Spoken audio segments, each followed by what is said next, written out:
years old. Today I'm going to talk about how I overcame the fear of public speaking. My name is Sherry, and my full-time job is to count people's and like. It all started on my first day of school after my family moved from Pakistan to Tanzania. I was busy sketching my dream cars in my notebook when all of a sudden I heard a voice in my direction. The teacher. "Cherry, can you please rise up and introduce yourself?" She had put me on the spot. I was in this foreign land. 30 pairs of eyes staring at me. How would you feel when a teacher puts you on the spot in this kind of situation? My mind went blank. My heart started racing. I kept quiet. I started hearing giggles in the classroom, and then tears ran down my cheek.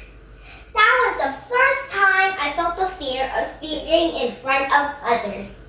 The first time I felt the fear of public speaking. Fast forward a few years, I was at college here in America. That fear still stuck with me. It wasn't stopping. It was part of my soul.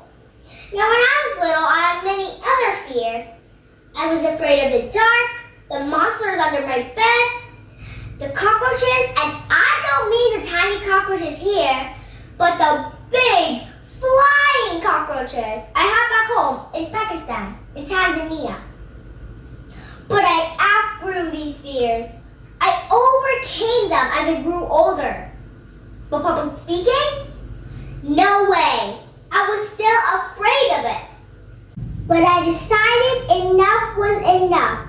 I decided to do something about it, to take that step and find a solution. So I went to the one place on the internet where we all look for problems. Our solution to our problem, Google. I searched on Google how to overcome the fear of public speaking.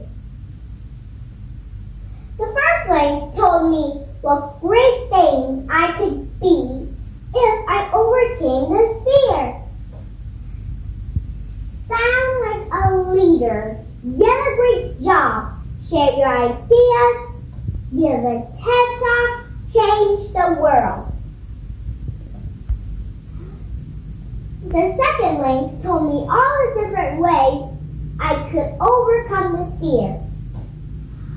Hire a speech coach, talk in front of the mirror, join online courses, attend public speaking clubs like Toastmasters. That's when I realized I had it wrong all this time. I thought you were either born a public speaker or you're not. I was wrong.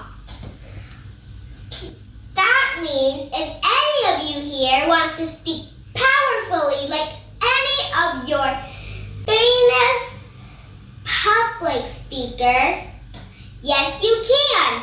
We all can. Now some of these solutions work for me. Others, not so much. Like hiring a speech coach. That was outside of my student budget.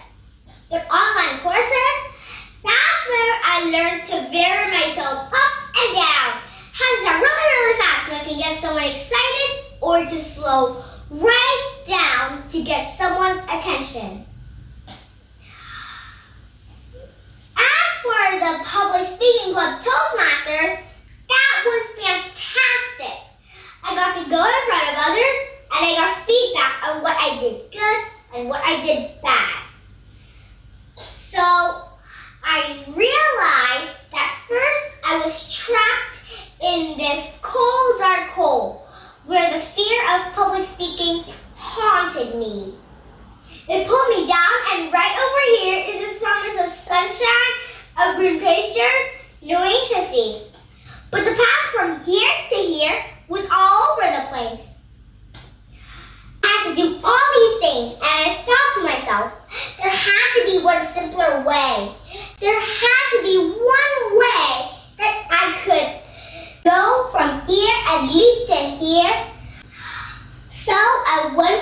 to Google, the source of all wisdom, did some research and started learning and reading about artificial intelligence, about these personal assistants we have in our pockets, like Siri, Alexa, who understand what we say.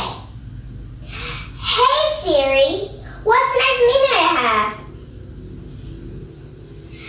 They understand what we say. What if they could also understand what you're saying something, how you're saying something, and analyze your voice? What if they could be your speech coaches? What if every single person in the world had their own personal on-demand speech coach? Can you imagine a world where everyone has this help to help them overcome this fear of speaking? Of public speaking, to help them speak powerfully, to help them share their ideas? That's the idea that God had started. That's the idea that helped us create Ori, a mobile app that counts your and a mobile app that gives you personalized lessons, a place to practice quietly in privacy, and an app that gives you instant feedback on using artificial intelligence. Now, a year and a half ago, when my roommate and I started building this, we were no experts. All we knew is that we want to build something. We want to create a solution. We were no speech coaches. We were not public speakers. We were no data scientists. But we had the power of the internet. So, we read a bunch of research papers on computer literacy. We spoke with hundreds of speech coaches, trying to understand how they give feedback on their speech. We watched videos on machine learning and intelligence so we could codify all these things and create this app, because we believe that we can use technology to help people become better versions of ourselves. And the reason I'm sharing my story with you guys today is not to tell you guys, go on and build apps or be centralized. I'm saying, go out and face your fears. Don't bury them deep inside. If you have a problem, look for a solution. If nothing exists, create that solution. If you don't have the skills, go to Google. Find how you can improve your knowledge and create something. For me, it all started when I was little. The first time I felt the fear of public speaking. That's what empowered me to act. That's what empowered me to go in this journey of becoming a better speaker. And this journey is never ending. You will never see the finish line. In fact, there is no finish line in public speaking. You can always get better. You can always become a better speaker. You only stop if you tell yourself you're good enough. Thank you for listening, and goodbye.